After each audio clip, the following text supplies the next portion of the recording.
Muy buenas a todos y bienvenidos una vez más a Estudio con Podcasts. Encantado de estar aquí de nuevo. Hoy nos vamos a sumergir en un tema que a muchos les interesa, especialmente si están pensando en trabajar en la Universidad de Extremadura. Ajá. Vamos a desgranar el artículo 44, que trata sobre las normas generales para el nombramiento de personal interino. Interesante. Lo que buscamos es entender bien las condiciones en las que la universidad puede contratar personal temporal, qué requisitos deben cumplir esas personas y también por qué motivos pueden terminar su contrato. Perfecto. Un tema que genera muchas dudas. Exacto, así que vamos a intentar aclararlas todas. Empecemos entonces. Si te parece, lo primero es echar un vistazo al punto 1 del artículo 44. Vale, perfecto. Dice así. La Universidad de Extremadura podrá proceder al nombramiento de personal interino por razones justificadas de necesidad y urgencia, siempre que exista la dotación presupuestaria y con respeto a los principios de igualdad, mérito y capacidad, así como el de publicidad, cuando se dé alguna de las siguientes circunstancias. Bastante completo. Sí, ahí tenemos ya varios elementos importantes. Desde luego. Lo primero que salta a la vista es que la universidad no puede contratar personal interino, porque sí, tiene que haber razones justificadas de necesidad y urgencia. Claro, no se trata de una decisión arbitraria. ¿Y qué tipo de situaciones podrían darse en la universidad que justifiquen esa necesidad y urgencia? Pues podrían ser varias. Imagínate la baja repentina de un profesor por enfermedad. ¿Ya? O la necesidad urgente de cubrir una plaza clave para que no se paralice un servicio esencial. Entiendo.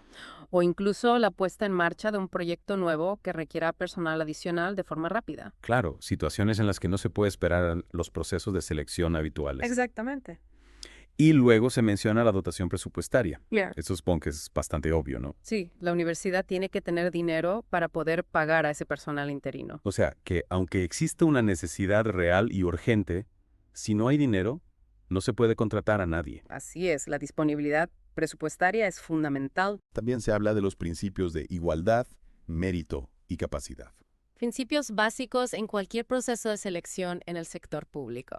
¿Y cómo se aplican estos principios en la contratación de personal interino? Pues aunque sea una contratación temporal, la universidad tiene que garantizar que la selección se haga de forma justa y transparente. O sea, que no se puede contratar a dedo a un conocido, por ejemplo. No, se tienen que evaluar los méritos y la capacidad de los candidatos. Y el proceso de selección, dentro de lo posible por la urgencia, debe ser abierto a todos. Exacto. Y finalmente, este primer punto del artículo 44 dice que estas contrataciones solo se pueden hacer cuando se dé alguna de las siguientes circunstancias. Vamos a verlas. La primera, el subpunto A. Dice, la existencia de puestos de trabajo no singularizados vacantes cuando no sea posible su cobertura por funcionarios de carrera. Vale, aquí hay que aclarar qué son esos puestos de trabajo no singularizados. ¿Qué son exactamente? Pues son puestos genéricos, por ejemplo, un administrativo o un técnico auxiliar. Puestos que no requieren habilidades muy específicas. Exacto, y se recurre a personal interino para cubrirlos cuando no hay funcionarios de carrera disponibles. Ya sea porque no se han convocado posiciones o porque el proceso de selección es muy largo. Correcto. De su punto B, habla de la sustitución transitoria de los titulares. Este es un caso bastante común, ¿verdad? Sí, cuando un empleado fijo de la universidad se ausenta por un tiempo, por ejemplo, por una baja maternal, O por un permiso de estudios. en esos casos se puede contratar a un interino para que lo sustituya temporalmente. Exacto, para que el trabajo no se quede sin hacer. En su punto C menciona la ejecución de programas de carácter temporal, Aquí podríamos pensar en proyectos de investigación con una duración determinada. o en programas educativos que solo se ofrecen durante un tiempo limitado. También podría ser la organización de un congreso o un evento especial. En esos casos, se contrata a personal interino específicamente para ese programa temporal. Exacto, una vez que el programa termina, el contrato del interino también finaliza. El último subpunto, el D, dice.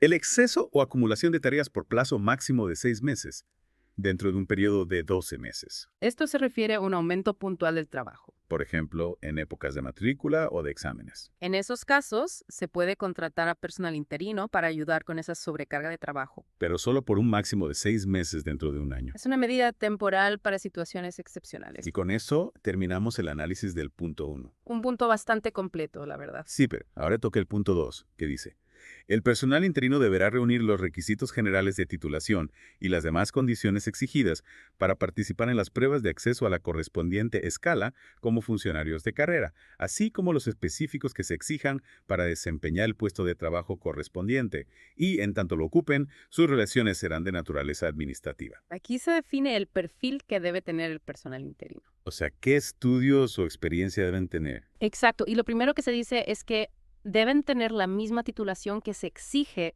para ser funcionario de carrera en esa misma categoría. Por ejemplo, si se busca un interino para cubrir una plaza de profesor, debe tener el título de doctor. Correcto, y además de los requisitos generales, puede haber requisitos específicos para cada puesto. ¿Y qué significa eso? De que sus relaciones serán de naturaleza administrativa, Pues que su relación laboral con la universidad se rige por el derecho administrativo. como los funcionarios de carrera. Exacto, eso implica que tienen ciertos derechos y deberes. Y que en caso de conflicto, se aplican los procedimientos del derecho administrativo. Correcto. Al final del punto 2 hay una frase muy importante.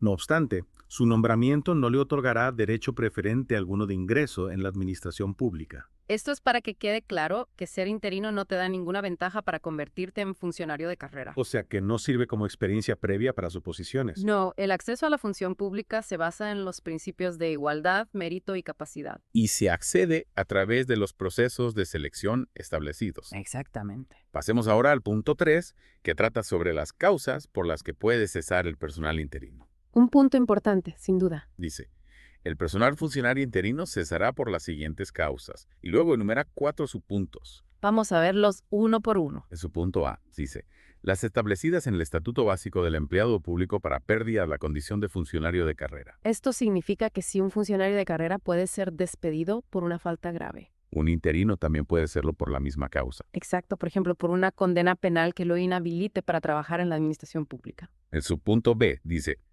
la desaparición de las razones de necesidad y urgencia que motivaron el nombramiento. Es lógico, si ya no hay necesidad de un interino, su contrato termina. Por ejemplo, si se contrató a un interino para cubrir una baja maternal, cuando la persona titular regresa, el contrato del interino finaliza. Correcto, porque ya no hay necesidad de cubrir esa plaza.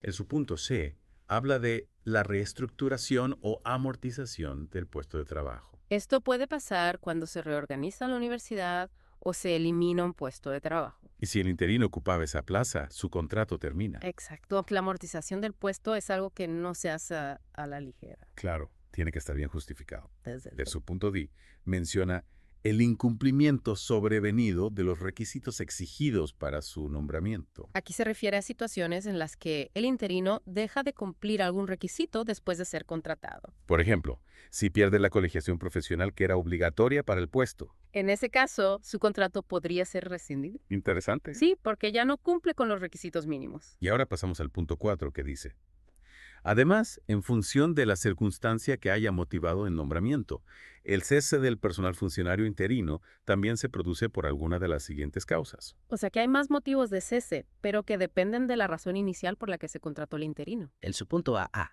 dice, en los casos de existencia de plazas vacantes, cuando el puesto se provea por los procedimientos legal o reglamentariamente establecidos. Esto es, si se contrata a un interino para cubrir una vacante, cuando la plaza se cubre de forma definitiva, el contrato del interino termina.